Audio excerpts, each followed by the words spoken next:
Andar un poquito la pantalla. Ok, sí, si la están viendo, ahorita resolvemos lo demás. Sí, sí, lo estamos viendo. Eso, bien. Ok, vamos a hacer más grandes las letras. Ya. Ok, entonces este es lo que he planificado, el sílabo de esta clase que se llama Génesis para curiosos.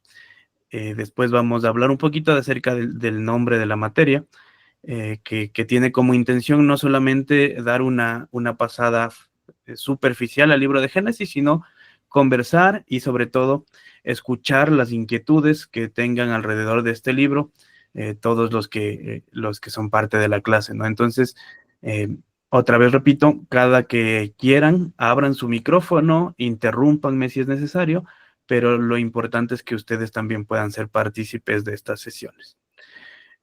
Ok, entonces la información general. El nombre del curso es Génesis para Curiosos. El curso dura 12 semanas o 12 sesiones y la duración estimada de cada clase va a ser de una hora y cuarto. Lo vamos a dictar a través de esta plataforma de Google Meet online y yo soy el docente o la persona encargada de dictar el curso, ¿ya?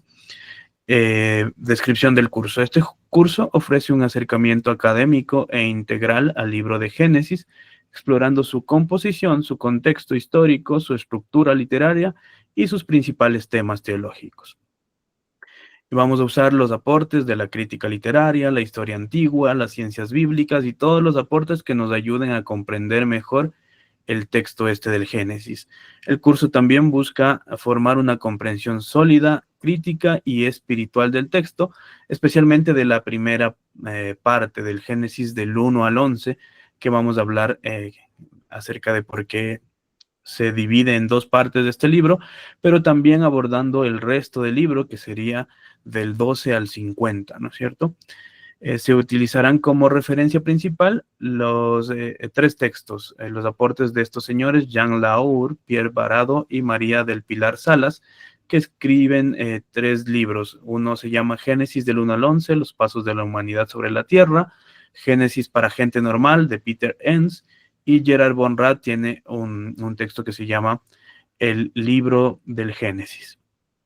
Ok, vamos a usar entonces esos tres textos y por lo tanto van a tener asignaciones de lectura. No son obligatorias, así de que usted no puede asistir a la clase si no ha leído el texto, pero va a ser mucho más enriquecedor si usted lee las asignaciones y después venimos a la clase y las podemos discutir. Si a usted no le gusta leer, venga nomás.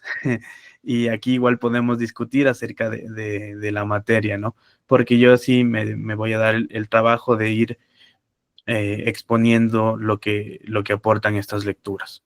Entonces, no solamente vamos a leer la Biblia, sino que vamos a conversar acerca de diferentes aportes desde algunas vertientes, ¿no? Los objetivos del curso están aquí: introducir al estudiante en el estudio de crítico y teológico del Génesis, comprender los aportes de las ciencias bíblicas, analizar literaria y teológicamente las secciones de Génesis y reflexionar sobre la relevancia de los temas que Génesis nos comenta, ¿no? Por eso hablamos que van a haber lecturas previas, va a haber discusión entre nosotros, va a haber una masterclass o una exposición. Y también vamos a tener que analizar los textos y reflexionar en ellos. Acá están los nombres de los libros que vamos a estar usando. Ahí sí pueden verlos, ya los mencionamos, ¿no? Y también vamos a usar algunos videitos porque yo sé que leer solito suele ser tedioso. Entonces hay algunos videitos, sobre todo de esta página de Proyecto Biblia, que me parecen geniales para esta cuestión. Ok, aquí están las 12 clases que vamos a tener, cada una con su tema, y las asignaciones de lectura de cada una. Entonces, yo les voy a pasar este sílabo y también una carpeta en donde pueden encontrar las lecturas para que tengan acceso a todas esas cosas, ¿ya? Eh, Eso con respecto a esta parte. No sé si tienen alguna consulta acerca de lo que vamos a tratar. Entonces vamos a tratarlo más como una clase, ¿no? A veces tenemos en la iglesia pocas veces se dan clases así como en el sentido estricto del tema, pero vamos a tratar esto más como un estudio que no va a ser solamente leer el texto, sino a manera de clase para entenderlo mejor. ¿Alguna consulta acerca del sílabo? No por el momento. Ok, perfecto. Y ya saben, cualquier consulta, hablen ahora y no callen para siempre, sino que cuando se les ocurra me la puedan consultar también si no tienen ahora una consulta. Ok, entonces vamos a pasar a lo siguiente, que sería hacer la introducción de este curso, de esta clase. Y quisiera que comenzáramos conversando, antes de yo partir con las diapositivas y de hacer la exposición, que comenzáramos conversando acerca del libro del Génesis. ¿Qué es para ustedes el libro del Génesis? ¿Qué inquietudes les nacen acerca del libro del Génesis? ¿O, o por qué que consideran importante el estudio de este libro del Génesis? Cualquier persona que quiera participar es bienvenida.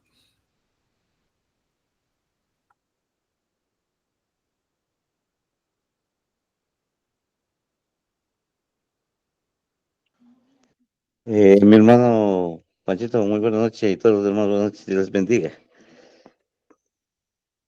Bendiciones, hermano. Bueno, para mí daba gracias a Dios por lo que se abrió esta enseñanza, se puede decir, por ya a esta hora, ¿no? Porque para mí es bastante factible a esta hora igual. Daba gracias a Dios por todo eso. Bueno, para mí sí es bastante importante esto de Génesis. Y sí, había estado, es más, ahí analizando un poquito de lo que es Génesis, que del 1 al 11 y de ahí que viene del 11 al otro, que se divide en dos partes, ¿no? Ujú, Y le veía bastante interesante el cómo se divide, viene sobre la creación y todo eso, lo que de las descendencias que después nos habla. O sea, le vi bastante interesante, como se puede decir en una frase. Entonces, como que me abrió más el interés en aprender más sobre de lo que es de Génesis y la creación, todo eso, por mi ujú. parte, ¿no? Gracias, hermano, por ese aporte. Y sí, ¿no? O sea, creo que siempre que uno comienza a leer el libro del Génesis, hay ciertas cosas ciertas dudas que se nos van planteando, ¿no? O ciertas inquietudes, preguntas que pueden ir surgiendo a través de la lectura, ¿no? Como por ejemplo, el hecho de que el libro del Génesis comienza de una manera eh, bastante interesante y peculiar y bueno, que vamos a discutir a lo largo del curso, pero desde ahí ya comienzan a nacernos inquietudes y preguntas. Entonces es medio complicado leer el Génesis así eh, como decir yo leí y comprendí perfectamente todo lo que leí de Génesis sin tener como un análisis más consciente, ¿no? Y por eso es que también el libro del Génesis ha sido bastante mal, o hay gente que le pierde el interés al libro, sobre todo cuando comienzan las genealogías, ¿no? Nadie, es creo la parte más aburrida de leer cuando este es hijo del otro y el otro es hijo del otro y del otro y del otro. Eh, es más difícil de leer esas partes, ¿no? Entonces, gracias por ese aporte, hermano, porque sí, nos presenta desafíos y es bueno que tener estos espacios para conversar acerca de esos desafíos del Génesis. Entonces, lo que vamos a hacer aquí es leer juntos el libro del Génesis, pero también vamos a venir leyendo eh, diferentes secciones para que poder aprovechar mejor la clase y conversar mejor. Ok, de pronto, ¿algún otro aporte?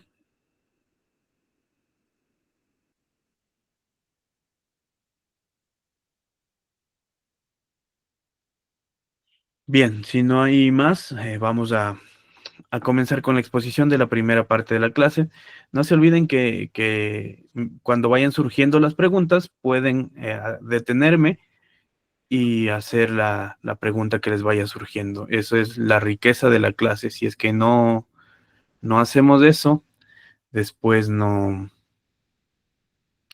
no vamos a poder aprender juntos, ¿no? Entonces vamos a ver, me avisan si se logra compartir las diapositivas.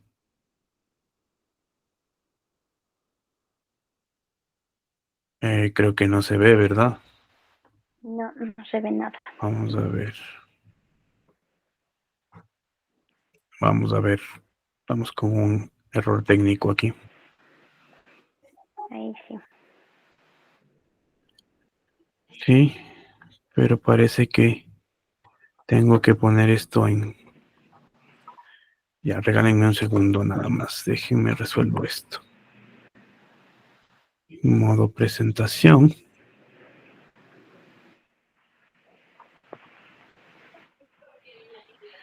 Y ahí vámonos acá al texto.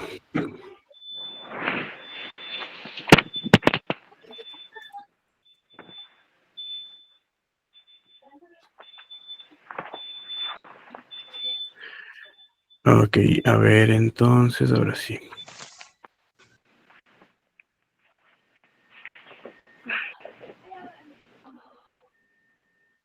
Oh. Un ratito. Voy a tener que hacer así.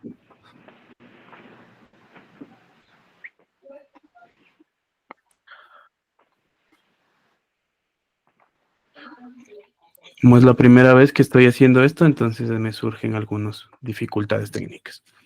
Bien, ahí sí.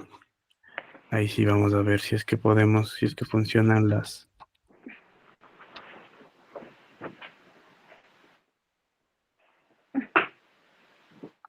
No.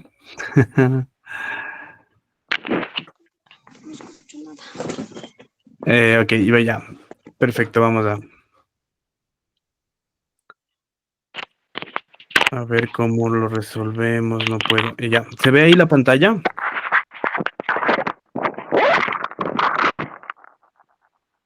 Sí, sí se ve. ¿Sí? ¿Están viendo? Ok, perfecto. Ya lo resolví. Ahorita yo no les veo a ustedes.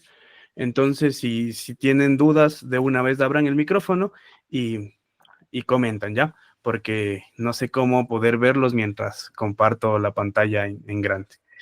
Bien, entonces esto se llama Guía para Curiosos del Génesis. Y decíamos que se llama Guía para Curiosos porque la idea es que ustedes expresen y todos expresemos, porque yo también tengo curiosidades y preguntas acerca del Génesis, podamos expresar nuestras preguntas y nuestras dudas acerca del libro y podamos juntos no buscar todas las respuestas, porque definitivamente no tenemos todas las respuestas, pero sí acercarnos de pronto juntos a un estudio más concienzudo, ¿no?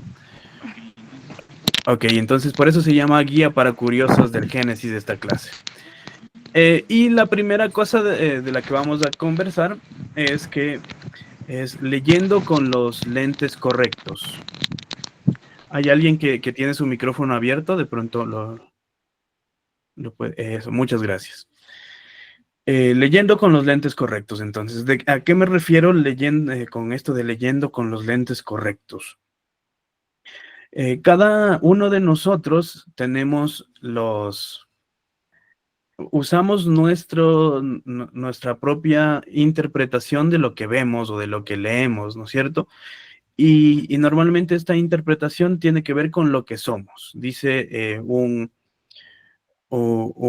filósofo que no vemos las cosas exactamente como las cosas son, sino que las vemos desde los lentes de lo que somos, ¿no? Entonces, cuando nosotros leemos cualquier texto, nos acercamos a él desde nuestras propias conclusiones, desde nuestros propios circunstancias, experiencias, y eso nos ayuda a interpretar lo que leemos, ¿no es cierto? Y lo mismo nos pasa con el texto bíblico y con el Génesis. Sin embargo, a la propuesta de aquí, de leer con los lentes correctos, se refiere a que podamos no despojarnos del todo, pero sí poder acercarnos al texto bíblico, al texto del Génesis, con otra manera de ver, otra apreciación. Y bueno, ahorita vamos a ir hablando acerca de a qué me refiero con esta otra manera de ver o otra aproximación o los lentes correctos. Ok, cuando abrimos la Biblia, especialmente los primeros capítulos del Génesis, no estamos entrando en una sala de laboratorio, sino en un mundo simbólico, narrativo y profundamente espiritual del antiguo Oriente Próximo. Los autores bíblicos no pensaban como nosotros, ni tenían las mismas preguntas, ni las mismas categorías científicas o filosóficas. Entonces, lo primero que tenemos que hacer para leer con los lentes correctos es estar conscientes de que el libro del Génesis es un texto no moderno, no es un texto del siglo XX, del siglo XXI, sino que es un texto del antiguo Oriente Próximo y de una época muy anterior, ¿no es cierto? Ni siquiera estamos hablando de 2000 años, sino de una época anterior a los 2000 años que Jesús vino. Entonces, imagínense ustedes que cuando nosotros leemos el texto bíblico, especialmente la Torá, el Génesis, tenemos en nuestras manos un texto muy, muy antiguo, de más de 2000 años de antigüedad. Vamos a hablar algún rato acerca de la datación. Por ahora lo vamos a dejar ahí en puntos suspensivos, pero es un texto muy, muy antiguo. Y las cosas del mundo, y la gente del mundo antiguo veía las cosas de una manera diferente. Entonces, cuando leemos el Génesis, no lo veamos como un texto sacado de laboratorio, de una sala de laboratorio, sino que sepamos que es un texto que está lleno de simbolismos, de narraciones, y sobre todo que no pretende más que hacernos entender la labor de Dios en el mundo y con respecto a la creación, ¿no? No con detalles técnicos, así como ahora se generan las teorías científicas, sino más bien como la gente de ese tiempo lo podía explicar. Ok. Entonces, ¿a qué nos referimos con leer, y mejor dicho, por qué no leer con los lentes equivocados? Leer con los lentes equivocados nos confunde. Si leemos Génesis, sobre todo Génesis del 1 al 11, como si fuera una crónica científica sobre el origen del universo, como al estilo de un libro de Stephen Hawking. Hay un libro de la teoría del todo, creo que se llama este libro de Stephen Hawking, que te cuenta así como a partir de los avances científicos, como ellos creen que se ha originado el universo, y te cuenta como detalle por detalle la teoría que hay atrás, la teoría científica que hay atrás, ¿no? El Génesis no es de eso. El Génesis no es una crónica científica, sino que es un relato que nos habla acerca de la relación de Dios con un pueblo. Entonces, eso es lo primero que tenemos que tener en la mente. Si no tenemos eso en la mente, nos vamos a perder el verdadero propósito del texto. Génesis 1 habla de un mundo creado en 6 días con un descanso en el séptimo. No es un manual de astrofísica, sino una estructura litúrgica que refleja el ritmo del culto y el origen del cosmos con Dios como soberano. Ok, entonces aquí vamos a hacer una pausa para escucharles a ustedes. Eh, ¿Creen que leemos el Génesis a veces con lentes equivocados? Vamos a dejar de compartir para verlos.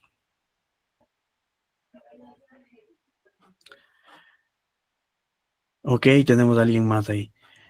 Bien, entonces, ¿alguna cuestión? Saludo para los que recién se van integrando. Estamos haciendo la introducción al libro, y lo primero que queríamos hacer a manera de clase es hacer una introducción a lo que sería la lectura de un libro antiguo como la Biblia, ¿no? ¿Cuál sería la diferencia entre leer un libro antiguo y un libro moderno?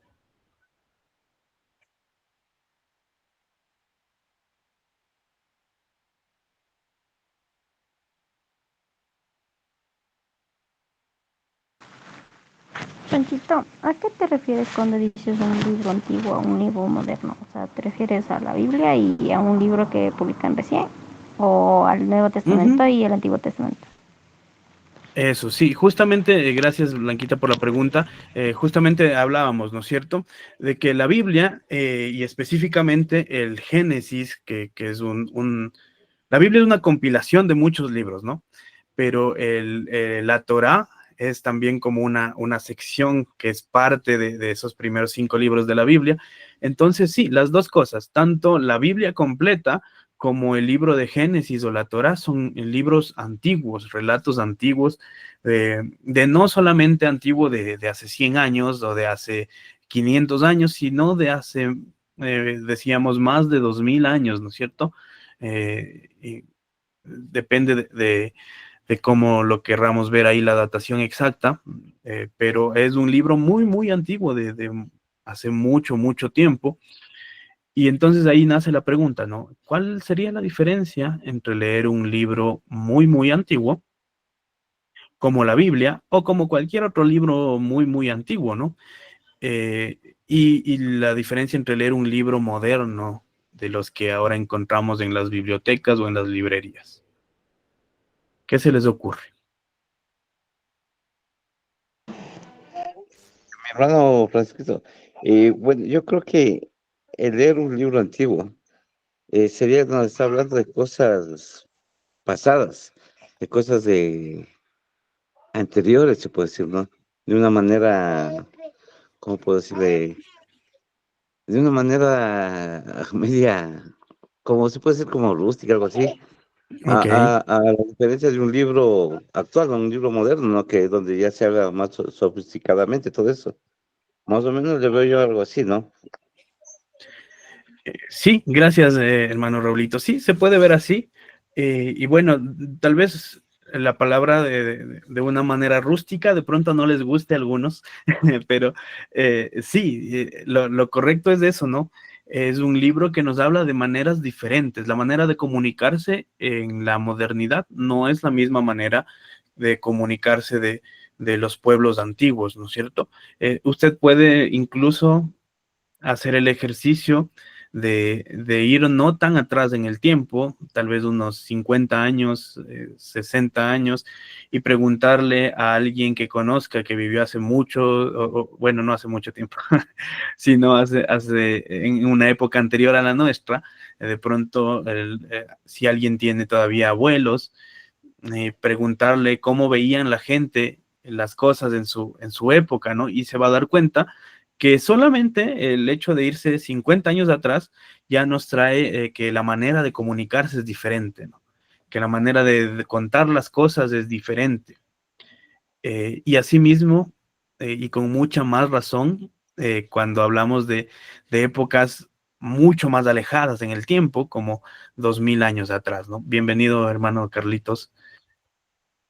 Y eso entonces es la primera parte de que quería comentarles. No sé si alguien quiere aportar acerca de eso. ¿Cuál sería la diferencia entonces entre leer un libro eh, redactado hace mucho tiempo, hace miles de años, y leer un libro moderno? Hermano, yo creo que uno de de las diferencias sería que como el Génesis, digamos, un libro antiguo, fue escrita en una época con valores, creencias distintos, creo, cosmovisiones que pueden ser muy diferentes a lo que son los lectores modernos, ¿no? Y en cuanto a libros modernos, sería que, bueno, reflejan ideas y problemas que se viven y están cercanos a la actualidad, ¿no? Ujú. Sí, y ahí hay varias cosas que dijiste que son importantes, ¿no? La manera en que nos comunicamos, incluso el lenguaje y todo eso, tiene que ver con la manera en que vemos el mundo.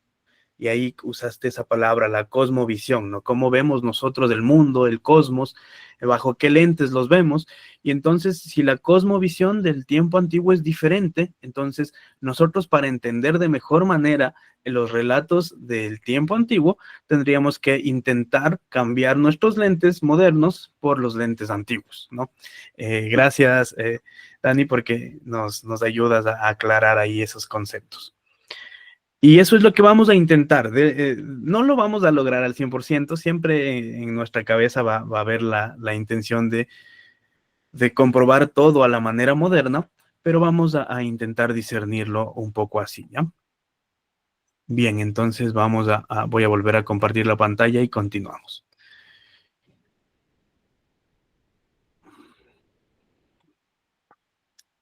Ok, a ver cómo entro ya. Ok, entonces, leer con los lentes equivocados nos confunde, ¿no es cierto? Hablábamos de que si leemos Génesis como si fuera una crónica científica, nos vamos a perder del verdadero propósito del texto. Y ahí tenemos un ejemplo. Génesis 1 habla de un mundo creado en 6 días con un descanso en el séptimo, ¿no es cierto? Todos conocemos la historia de Génesis 1. Pero no es un manual de astrofísica, o sea, no nos quiere contar los detalles exactos de cómo fue creada cada cosa. Si ustedes ven el relato, no tiene demasiados detalles, solamente nos cuenta una lista de cosas que Dios va haciendo a lo largo del tiempo, pero sí es una estructura litúrgica que refleja el ritmo del culto y el orden del cosmos, ¿no es cierto? Y ahí la idea es que incluso desde esa primera, desde la narración del Génesis 1, ya se nos dice que hay un día para descansar y que es el séptimo día, ¿no es cierto? Y eso se va a reflejar en las costumbres y en la manera de ver el mundo de la cultura judía, de la cultura hebrea. Y ya, ok, entonces vamos a continuar. Como en una biblioteca moderna. Hoy leemos novelas, poesías, libros de historia o divulgación científica y sabemos que cada libro tiene un propósito diferente, ¿no es cierto? No es lo mismo leer un libro de matemáticas, del álgebra de Baldor, que leer unos poemas de Pablo Neruda, ¿no es cierto? Son cosas extremadamente diferentes. En el libro de Baldor vamos a encontrarnos con un montón de números y problemas matemáticos, y en cambio en la poesía de Neruda vamos a encontrar figuras y cosas literarias con un valor muy diferente, ¿no? Entonces, eso para ponerlo en, ahí sobre la mesa, ¿no? Hoy sabemos que hay géneros literarios diferentes y eso no solamente existe desde hoy. De la misma manera, la Biblia, y en particular estos 5 primeros libros de la Biblia que se llaman la Torá, no tienen solamente una forma de narrar, sino que también el libro del Génesis y toda la Torá combina leyes, genealogías, que son lo que nos dice quién es hijo de quién, relatos, poesías y símbolos también que tienen como objetivo dar sentido a la vida. No, el objetivo del libro del Génesis no es satisfacer nuestra curiosidad empírica. ¿Y qué es eso de satisfacer nuestra curiosidad empírica? Lo que quiero decir es que no está hecho para decirnos, para darnos todas las respuestas a nuestra curiosidad de hombre moderno, porque las preguntas del hombre antiguo son diferentes a las preguntas del hombre moderno, y vamos a llegar ahí en un ratito. Para quienes recién llegan, les decía que cuando ustedes quieran interrumpir, sea porque tienen alguna pregunta, quieren aclarar algo, o incluso porque están en desacuerdo con algo que estamos diciendo, tengan la completa libertad de abrir su micrófono y comentar, ¿no es cierto?, lo que ustedes quieran decir. Bien, entonces aquí vamos a ver un poco eso de la idea de las preguntas diferentes de los ojos o de los lentes del hombre moderno y de los lentes del hombre antiguo, ¿no? Por un lado, el hombre moderno siempre tiene la pregunta sobre el cómo, ¿no es cierto? Y entonces una de las cosas de pronto más sonadas o más relevantes en la manera de que el ser humano moderno hace sus preguntas es que tienen la intención de responder los cómo. ¿Cómo se formaron las estrellas? ¿Cómo emergió la vida? ¿Cómo fue que pasó tal cosa? ¿Cómo fue que esto pudo ser? ¿No es cierto? ¿Por qué? O el por qué también, ¿no es cierto? ¿Por qué llueve? ¿Por qué de las nubes? ¿Por qué el cielo es azul? ¿No es cierto? Y todas estas preguntas que tienen su interés del resolver las cosas, de saber qué es lo que pasa atrás de las cosas, son muy del hombre moderno. El hombre antiguo, por otro lado, tiene otras preguntas. Entonces, quedémonos con eso en la cabeza. El hombre moderno se pregunta sobre el cómo se formaron las estrellas, cómo emergió la vida, qué fue primero, el huevo o la gallina, y todas esas cosas son las preguntas del hombre moderno. Sin embargo, el hombre antiguo tiene otras preguntas. Y de hecho, el texto bíblico responde estas otras preguntas que tiene el hombre antiguo. Y estas preguntas tienen que ver con quién es Dios o cómo es nuestro Dios. ¿Cuál es nuestro lugar en el mundo? ¿No es cierto? ¿Para qué estamos aquí? ¿Por qué el mal está presente? ¿Cuál es nuestro llamado? ¿Qué es lo que tenemos que hacer en este mundo? ¿No es cierto? Esas son las preguntas que corresponden más al mundo antiguo, a los lentes del mundo antiguo. Y estas preguntas son las que el Génesis, por un lado, se hace y por otro lado también responde de diferentes maneras. Entonces, vamos a estar más pendientes de estas preguntas y vamos a encontrar más respuestas a estas preguntas del hombre antiguo, de los lentes del hombre antiguo, que a estas preguntas del hombre moderno. Seguramente estas preguntas van a surgir, pero de pronto no las vamos a poder resolver porque el texto no nos va a decir. No vamos a encontrar la respuesta en el texto. Pero de estas preguntas de acá, de las preguntas para el hombre antiguo, entonces sí va a ser diferente. Bien, entonces, si hay alguna duda, ahí me avisan nomás. Espero haberme explicado bien. Bien, entonces, la Torá como mapa de identidad. Los relatos de Adán y Eva, de Caín y Abel, del diluvio o de la Torre de Babel, no son simplemente cuentos sobre cosas que pasaron, sino que son memorias teológicas y narrativas identitarias. Y ahí cualquier palabra palabreja que diga yo, que ustedes no entiendan, por favor háganmelo saber y la explicamos, ¿no? Entonces, una de Perdón, las... Francisco, Sí, dígame, ayúdame por hermano. favor. Mira, acogiéndome a lo que das la apertura de poder hablar, me gustaría averiguar, o sea, una vez estamos hablando de eso de los libros antiguos o libros nuevos, yo me pregunto, la Biblia fue escrita en hebreo, ¿no? En hebreo, Ajá. arameo y ¿qué más? Sí, depende de qué parte de la Biblia, ¿no? Si hablamos del Antiguo Testamento, sobre todo vamos a encontrarlo escrito en hebreo y pequeñas secciones en arameo, ¿no? El Nuevo Testamento, en cambio, está escrito en su mayoría en idioma griego. Perfecto. Porque, ¿a qué voy? Porque si bien es cierto, se puede ser un poco incomprensible en el sentido de que eh, fue esa cantidad de texto que hubo, o podría haber habido más, o podría haber habido menos, lo que valió, lo que se pudo argumentar en la Biblia, o digo yo porque si no fue un idioma tan extendido, ¿no? Que no todo el mundo sabía esos idiomas, pues, como pudo llegarse a comprender y entender la palabra, ¿no? Ajá, ok, ayúdame a entender un poquito mejor su pregunta. Me estaba preguntando algo así como acerca del idioma de la Biblia, ¿no es cierto? Que si el O sea, idioma... a lo que voy es que, pues sí, que por ejemplo, si hubiese sido escrita en inglés en la actualidad, entonces ya casi la mayoría sabe, ¿verdad? Ajá. Casi todos los países hablan inglés, entonces ya se Ujú. entendiera, ¿no? ¿Cómo es posible o cómo fue posible para escribir la Biblia si fue escrito primero en arameo o en griego? O sea, yo por eso digo, supongo que de pronto pudo haber habido menos información o de pronto se sobreentiende que esa era toda la información que tenían. Ok, es una pregunta interesante. Ya, en la época de redacción del texto bíblico, hay varios imperios y cada imperio va queriendo que la gente hable su idioma, ¿no? Para facilitar las cosas. Y una de las cosas que pasa es que el arameo era una de esos idiomas imperiales, ¿no?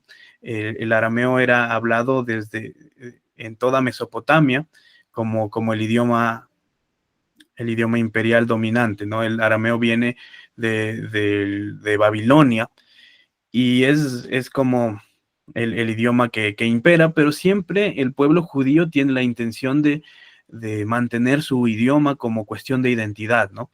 Entonces ellos redactan en su gran mayoría el texto bíblico en hebreo, primero para no olvidarse también de su idioma, para que perdure en el tiempo, y porque ellos tampoco están buscando que el texto bíblico sea para todo el mundo y que todo el mundo lo conozca, sino sobre todo es una cuestión de identidad, y esto nos ayuda a entender esto que estamos viendo acá. Ellos están buscando a través del texto bíblico generar un sentido de identidad, que la gente que conoce el idioma hebreo también conozca quién es su Dios y cómo su Dios hizo las cosas, ¿no? Entonces, no era la intención de que fuera conocido por todo el mundo, sino sobre todo de dar identidad a este pueblo que estaba pasando por momentos bien difíciles, incluso como perder su tierra, su lugar, su parentela. Ser esclavizados por algunos imperios, y en medio de eso se escribe el texto bíblico para decir que pueden resistir también esos embates del tiempo. Espero haber medio respondido la pregunta. Pues muy bien, Francisco, sí, entendible. Y me quedé con la duda de preguntarte, por favor, mi Señor Jesús, mi Señor Salvador, ¿él habló arameo? Sí, sí, evidentemente Jesús hablaba arameo porque era el idioma que dominaba ahí en el Levante Mediterráneo cuando él vivió, pero también hablaba hebreo, no solamente para leer, sino también para el uso litúrgico. Todas las personas que entraban en la sinagoga tenían que leer en hebreo, y todo lo que se hacía en el templo y en la sinagoga se hacía en hebreo. Entonces, el judío sabía leer y escribir hebreo y hablar hebreo, ¿no? Aunque el arameo haya sido la lengua que dominaba por ahí. Ok, bien. Entonces, sigamos con esto que decíamos, ¿no? Entonces, los relatos que mencionábamos no son solamente cuentos, porque también se puede entender eso así, ¿no? Cuando estamos hablando de los ojos modernos, los ojos del hombre antiguo, podríamos llegar a la conclusión de que yo estoy diciendo entonces que cuando hablamos de los relatos del mundo antiguo, como no son los relatos del hombre moderno, entonces se tratan de cuentos. De simples cuentos, historias, de cosas que supuestamente pasaron, por eso ahí están las comillas, sí, pero no es de eso, se trata de memorias teológicas y de narrativas que crean identidad. Con memorias teológicas me refiero a lo que estas personas quieren guardar en su mente y en su corazón acerca de quién es Dios. Y con narrativas identitarias me refiero a que son historias que dan sentido y cohesión social a los pueblos, ¿no es cierto? Que les dicen a los pueblos: tú perteneces a este pueblo, tú eres de aquí y esta es nuestra historia, ¿no? Entonces no son solamente cuentos, sino que son memorias teológicas y narrativas identitarias. También vemos que hablan, ¿no es cierto? Hablan de la humanidad, de las fallas de la humanidad y sobre todo del deseo de Dios por bendecir a la humanidad a través de una historia particular, que es la historia del pueblo hebreo. Y entonces, leer el Génesis es como entrar en un templo antiguo. No todo vamos a entenderlo de inmediato porque hay símbolos, hay gestos, hay ecos del pasado, pero sí, si aprendemos a mirar con los ojos correctos, con otros ojos, descubriremos una sabiduría milenaria que sigue hablándonos con poder hoy. Bien, entonces, creo que vamos a dejar hasta aquí la diapositiva y vamos a leer el libro de Génesis. Y vamos a hacerlo. Entonces voy a pedir a alguien que pueda ayudarnos leyendo para yo descansar la garganta, porque he hablado un montón esta noche, ya casi por 40 minutos seguidos. Entonces, si alguien puede leer el capítulo 1 del libro de Génesis, pensando también en lo que hemos aprendido hasta ahora en la clase, para también discutirlo. ¿Quién quiere ayudarnos leyendo Génesis 1? Amén. Gracias, hermano Raulito. Bueno, la palabra de nuestro Señor la leemos en el nombre del Padre, del Hijo y con la dirección de su Santo Espíritu. Dice Génesis 1. Dios en el principio creó los cielos y la tierra. La tierra era un caos total. Las tinieblas cubrían el abismo y el Espíritu de Dios iba y venía sobre la superficie de las aguas. Y dijo Dios: que exista la luz, y la luz llegó a existir. Dios consideró que la luz era buena, y la separó de las tinieblas. Y la luz la llamó día, y a las tinieblas noche. Y vino la noche, y llegó la mañana. Eso fue el primer día. Y dijo Dios, que exista el firmamento en medio de las aguas, y que las separe. Y así sucedió. Dios hizo el firmamento y separó las aguas que estaban abajo de las aguas que están arriba. Al firmamento Dios lo llamó cielo, y, y vino la noche y llegó la mañana.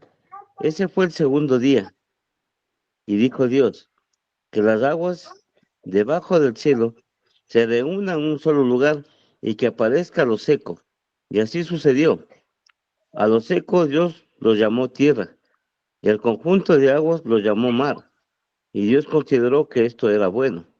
Y dijo Dios, que haya vegetación sobre la tierra, y que ésta produzca hierbas que den semilla, y árboles que den fruto con semilla, todo según su especie. Y así sucedió. Comenzó a brotar la vegetación, hierbas que daban semilla y árboles que daban fruto con semilla, todo según su especie. Y Dios consideró que esto era bueno. Y vino la noche y llegó la mañana. Eso fue el tercer día. Dijo Dios, que haya luces en el firmamento, que separen el día de la noche, que sirvan como señales de las estaciones, de los días y de los años, y que brillen en el firmamento para iluminar la tierra. Y sucedió así. Dios hizo los dos grandes astros, el astro mayor para gobernar el día y el astro menor para gobernar la noche. También hizo las estrellas. Dios colocó el firmamento, los astros para alumbrar la tierra. Los hizo para gobernar el día y la noche, y para separar la luz de las tinieblas. Y Dios consideró que esto era bueno. Y vino la noche y llegó la mañana. Eso fue el cuarto día. Y dijo Dios, que rebosen de seres vivientes las aguas, y que vuelen las aves sobre la tierra a lo largo del firmamento. Y creó Dios los grandes animales marinos y todos los seres vivientes que se mueven y pululan en las aguas, y a todas las aves, según su especie. Y Dios consideró que esto era bueno, y los bendijo con estas palabras: sean fructíferos y multiplíquense, llenen las aguas de los mares, que las aves se multipliquen sobre la tierra. Y vino la noche y llegó la mañana. Ese fue el quinto día.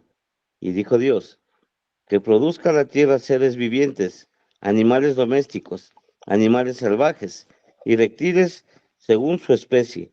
Y sucedió así. Dios hizo los animales domésticos, los animales salvajes y todos los reptiles, según su especie. Y Dios consideró que esto era bueno.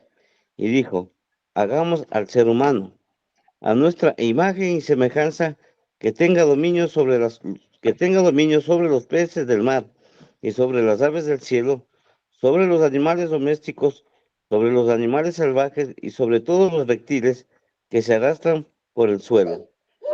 Y Dios creó al ser humano a su imagen. Lo creó a imagen de Dios.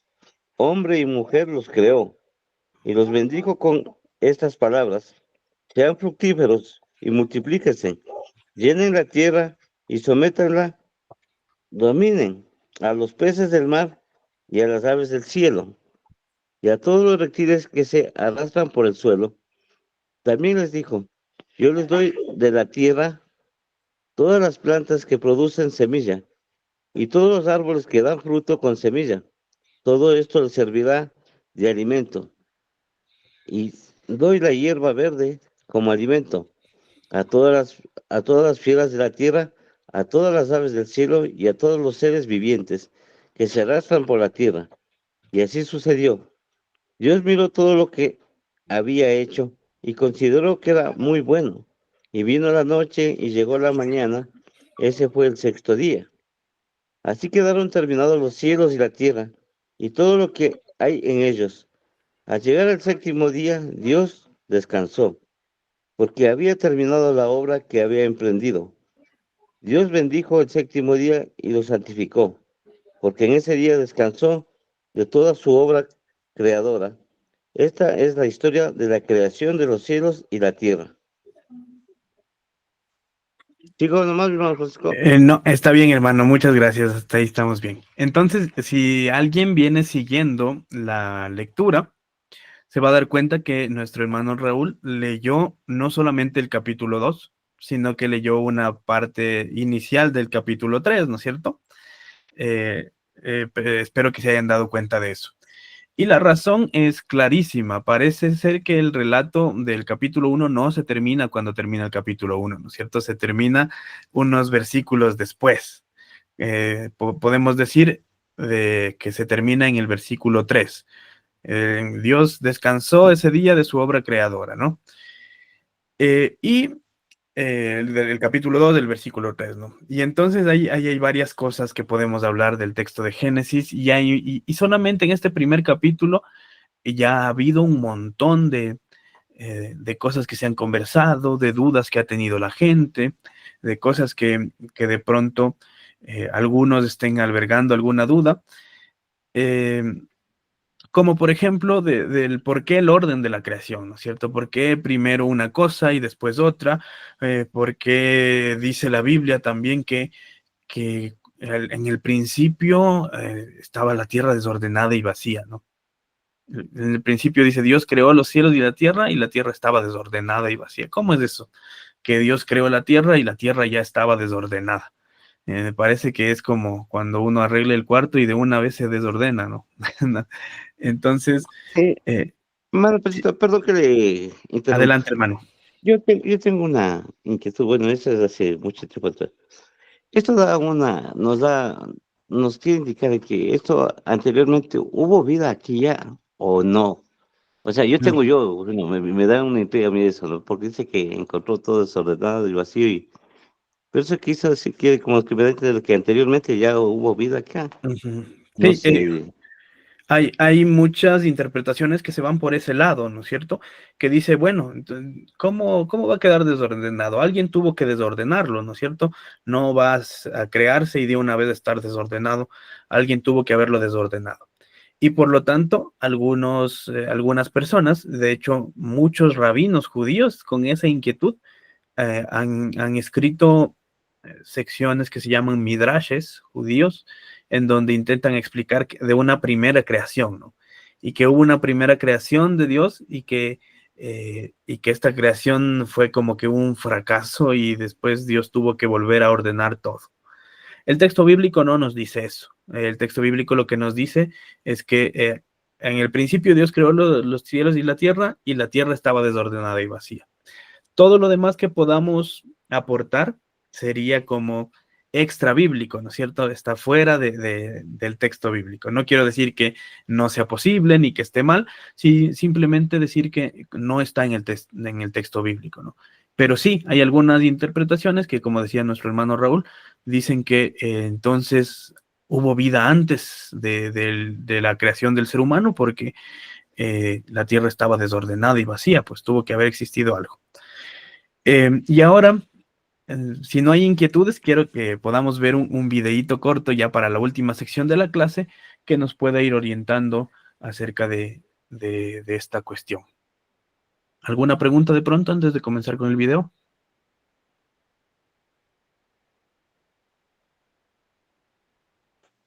Francis, yo tengo una inquietud. Claro que sí.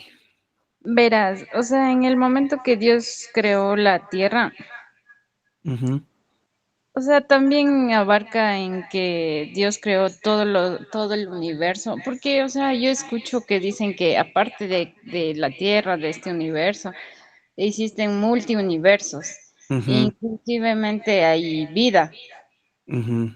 pero en la Biblia está escrito de que seres humanos o sea, los seres vivos, los únicos seres vivos son los animales, el ser humano. Ajá. Pero ¿qué tipo de seres vivos hay en otros multiuniversos? O sea, eso no entiendo porque en el momento que dice que Dios creó la Tierra, en ese momento podría ser que creó otro tipo de universos o de mundos o de planetas, no sé qué sé yo. Ujú. Hay algo bien chévere, bien interesante. Gracias por esa participación. Em, sí, y tiene que ver con lo que conversamos al principio, con los lentes con los que vemos el texto bíblico, ¿no? Si nosotros queremos conciliar el texto bíblico, lo que menciona el texto bíblico, con lo que ahora nos dicen las diferentes teorías de la creación del universo, entre ellas la teoría de los multiversos, la cuestión de la física cuántica o de la teoría de cuerdas y todo eso que los científicos están ahí investigando. Si intentamos conciliar, no lo vamos a lograr. Porque claro, el texto bíblico menciona solamente que Dios crea los cielos y la tierra. No nos dice Dios creó una cantidad infinita de multiversos en las que hay una cantidad infinita de posibilidades y no nos explica, así como decía, cada detalle de cómo funcionan los multiversos, sino que la intención no es esa del texto bíblico, sino de enseñarnos quién es Dios para el pueblo hebreo, para los escritores del texto bíblico, ¿no es cierto? Entonces, un poco por ahí va mi respuesta. De ahí podríamos intentar otras respuestas, como por ejemplo decir, pero bueno, la Biblia habla de cielos, ¿no?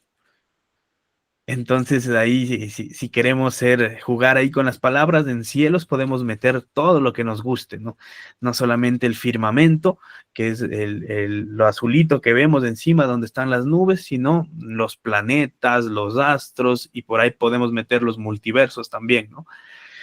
Sin embargo, el texto bíblico, cuando no sabe de una pregunta, no la responde, calla, ¿no es cierto? Y en este caso también nos pasa lo mismo.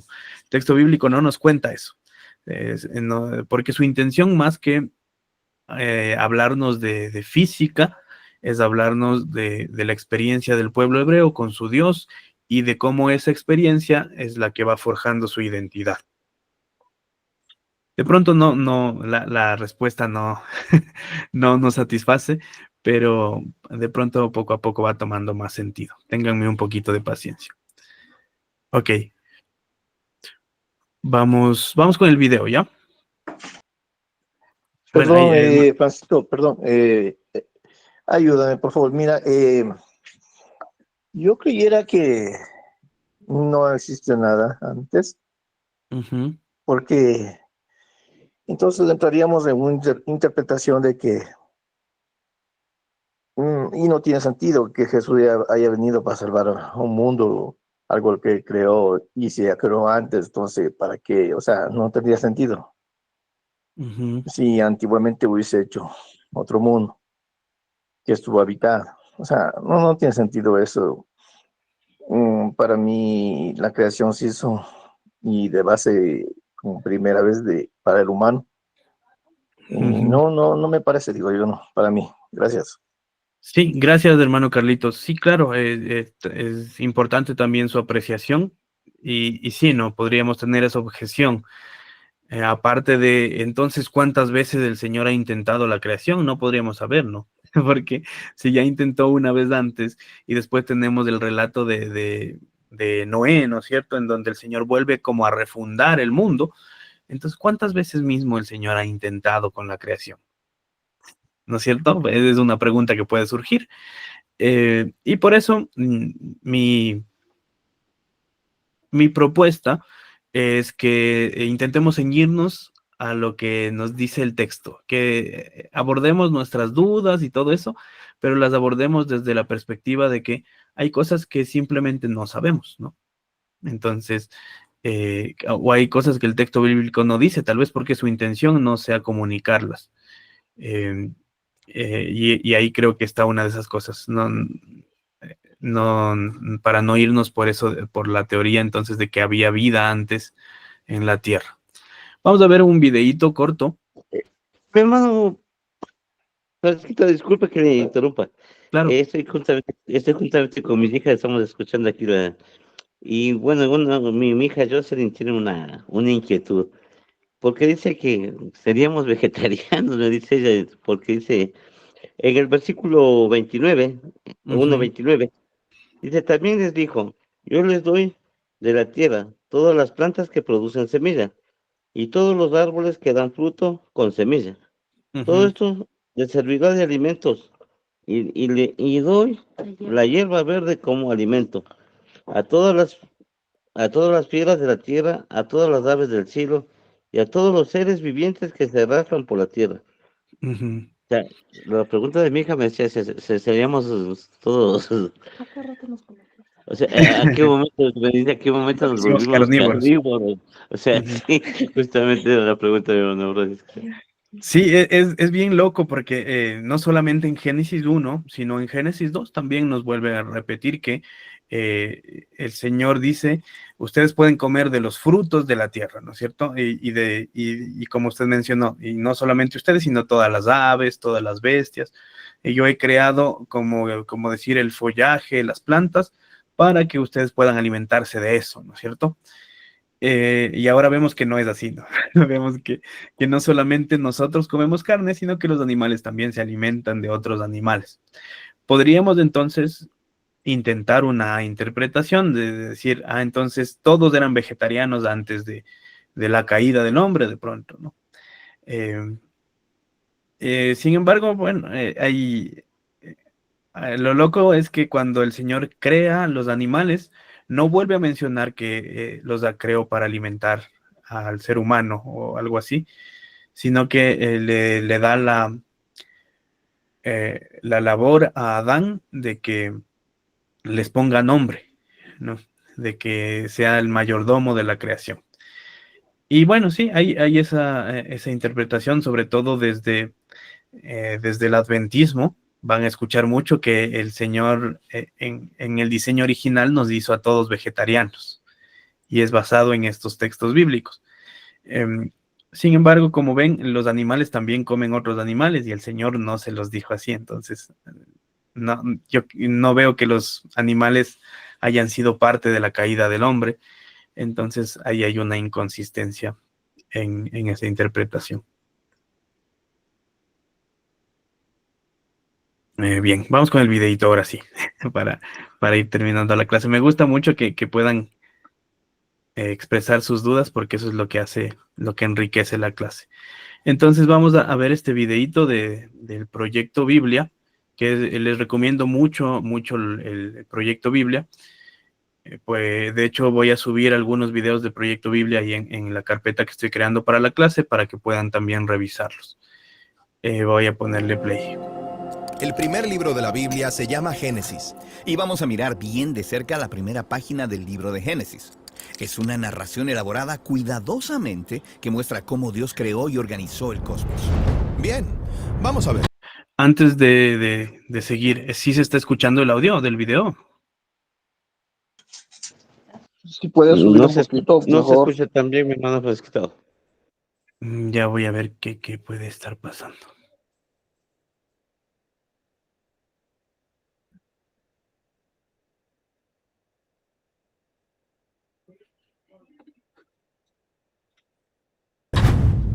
La primera línea de toda la Biblia es, en el principio, Dios creó los cielos y el suelo. Sí, tu traducción quizás dice los cielos y la tierra. En hebreo bíblico, la palabra para cielo simplemente se refiere al firmamento y la palabra para tierra no quiere decir globo terráqueo, sino el suelo. El suelo bajo nuestros pies. Exacto. Esta línea resume lo que va a pasar en la narración que viene a continuación, que comienza en la próxima línea. Dice así, ahora bien, la tierra estaba desordenada y desolada. Esta frase rima en hebreo. La tierra estaba tohu babohu, lo que quiere decir desordenada e inhabitada. Esta es la forma antigua de hablar del estado anterior a la creación, lo que podríamos llamar la nada. Para los autores bíblicos, la no existencia significa no tener propósito ni orden. Y la próxima línea usa otra imagen para decir lo mismo. Y la oscuridad estaba sobre la faz del profundo abismo. ¿Qué es el profundo abismo? Es el oscuro y caótico océano. Es otra manera común usada en la antigüedad para describir la no realidad que precedió a la creación. Aquí es donde las cosas se ponen interesantes, porque en medio de las oscuras aguas, Dios está presente. Y el Espíritu de Dios se cernía sobre la faz de las aguas. La palabra hebrea para el Espíritu de Dios es ruaj, que puede referirse a viento o a respiro, o a la presencia invisible de Dios. Aunque no puedas verlo, Dios está presente en la oscuridad, listo para establecer el orden necesario para que la vida pueda florecer. Sí, y establece este orden en una serie de 6 días. Cada día comienza con la frase "y Dios dijo" y termina con la frase "y fue la tarde y la mañana".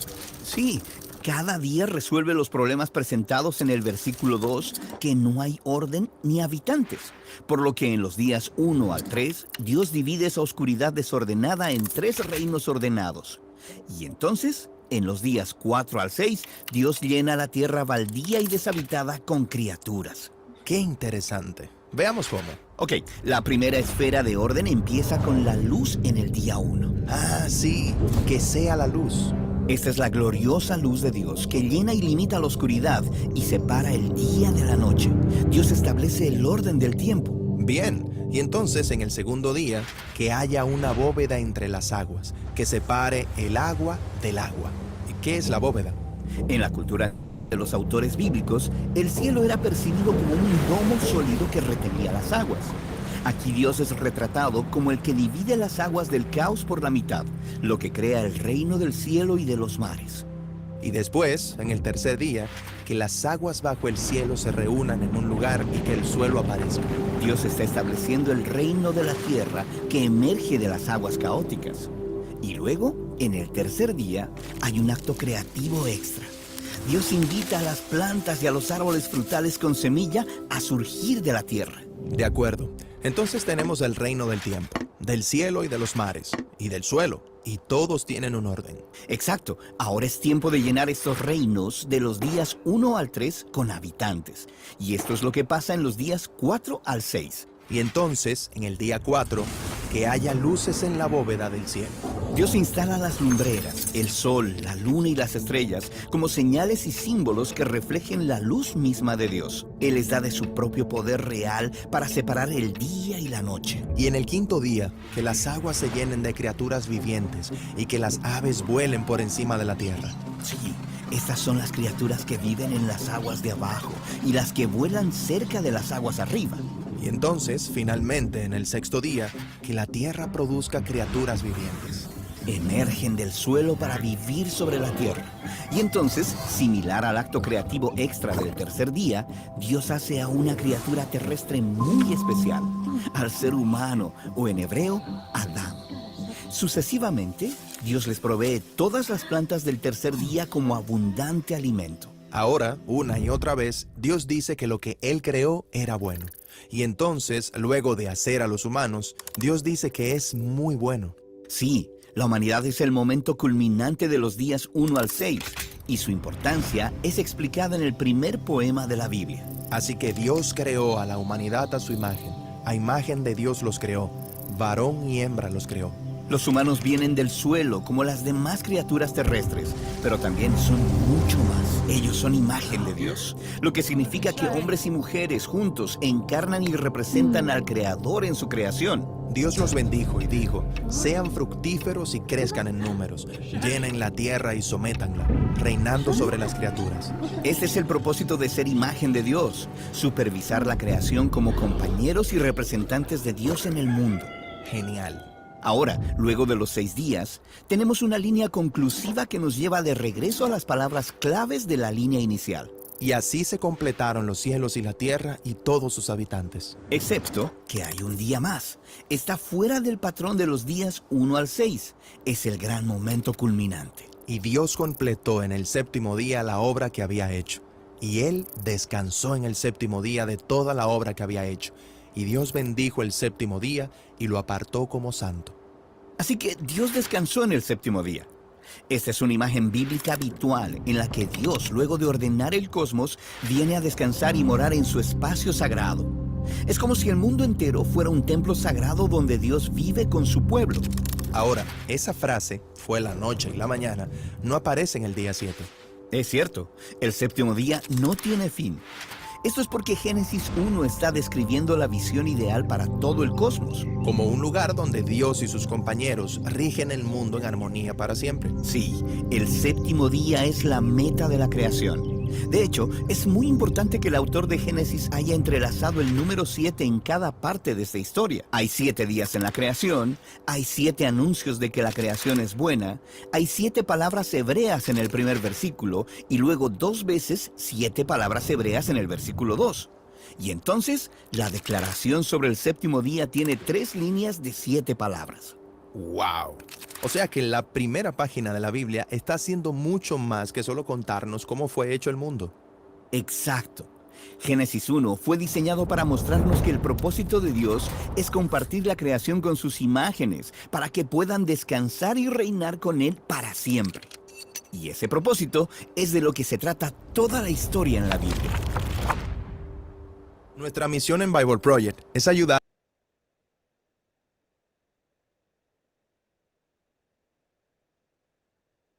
Teléfono apagado. Ok, entonces, bueno, ahí vimos un videíto bastante ilustrativo de este primer capítulo del Génesis, que lo pueden volver a ver con más detenimiento si desean, pero es muy chévere ver cómo el autor de este video va ordenando lo que la Biblia dice, así como esquematizándolo y nos ayuda a entender mejor, ¿no?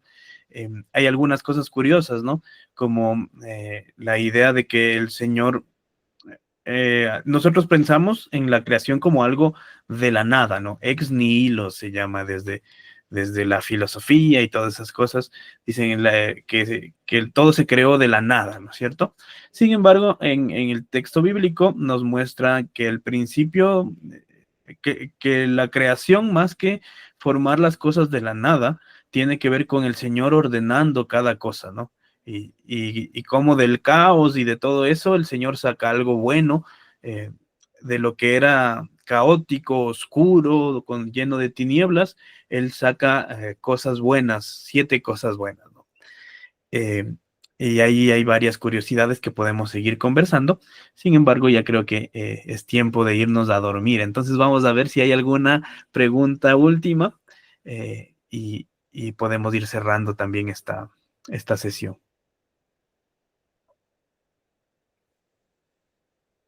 ¿Preguntas de pronto?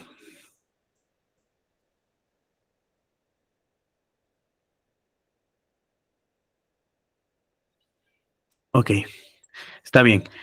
Ahorita ya se pusieron tímidos. Bien, pero les agradezco mucho por el hecho de que se hayan dado cita a esta primera sesión. Que tengan también un poquito de paciencia y conmigo, en lo que vamos a ir aprendiendo, y que cualquier cosa que ustedes quieran comentar tengan la libertad de hacerlo, ¿no? Vamos a terminar esta sesión, va a quedar grabada para quienes no hayan podido asistir. Creo que va a quedar grabada. Ahora les aviso si queda grabada, si no voy a compartir por lo menos las diapositivas. Y eso, gracias por estar aquí y nos vemos el próximo miércoles. Traigan dudas, preguntas, y según el sílabo también vamos a estar leyendo un pedazo de algún texto, que ya veo cómo se los voy a hacer llegar.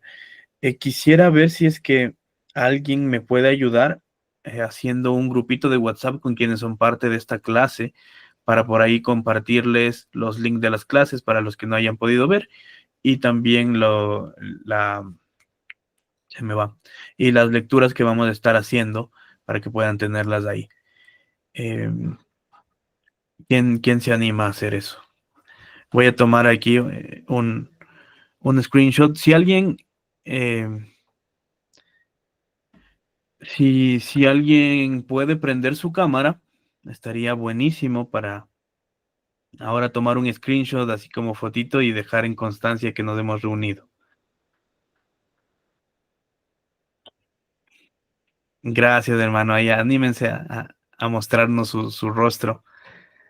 Si la gente que se junta con nosotros a la madrugada prende su cámara y mal dormidos, ustedes que están ya despiertos hace bastante rato, entonces pueden hacerlo.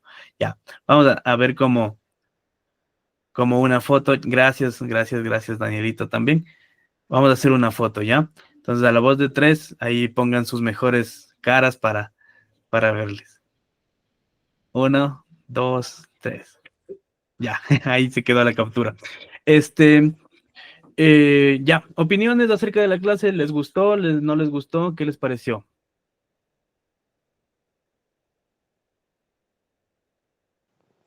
¿No cumplió sus expectativas? Bueno, mi hermano Francisco, yo por mi parte, sí, bien, ¿cómo le digo? Bien satisfecho con la enseñanza, de mucha ayuda por mi parte. Gracias, hermano Ujú. Raulito. Eso nos anima también. Ok, entonces, bueno, vamos a cerrar este tiempo con oración para irnos a dormir tranquilos y nos vemos el próximo miércoles. Traigan dudas. Si hoy leímos el capítulo 1, intenten leer el capítulo 2 para la siguiente clase, ¿ya? Ok, vamos entonces a cerrar con una oración. Oremos juntos. Amado Padre, amado Dios, gracias por la oportunidad de poder servirte de esta manera, Señor, de poder juntarnos como hermanos a leer tu palabra, a hacer esta clase, Señor, y te pido que nos ayudes a poder comprender el texto bíblico y sobre todo a que esto que hacemos sea de edificación para los unos y los otros, Señor. A pesar de que no tenemos todas las respuestas, que no sabemos muchas cosas, que tú puedas darnos esa capacidad, esa curiosidad y esa capacidad para seguir estudiando, indagando y encontrando sobre todo lo que tú quieres que encontremos en el texto, que es cómo eres tú y tu carácter y lo que quieres para nosotros, Señor. Te pedimos que bendigas a mis hermanos y hermanas y que puedan tener un descanso bendecido en el día de hoy, Señor. Todo esto te lo pido en el nombre de Cristo Jesús. Amén. Amén. Amén. Amén.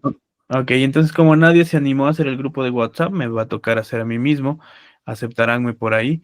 Y si ustedes que saben de alguien que quiera ser parte de esta clase, pues ahí me avisan para añadirle también. Nos vemos, que Dios les bendiga y nos vemos el próximo miércoles sería para esta sesión. Gracias, Francis. Sería a la misma hora, Francisco, a las 9. A las 9 de la noche, sí, tal cual. Hecho. Gracias, Francisco. Bendiciones. Dios les Bendiciones. bendiga, mi Bendiciones con hermano. todos. Bendiciones. Gracias, Manuel. Chao, chao.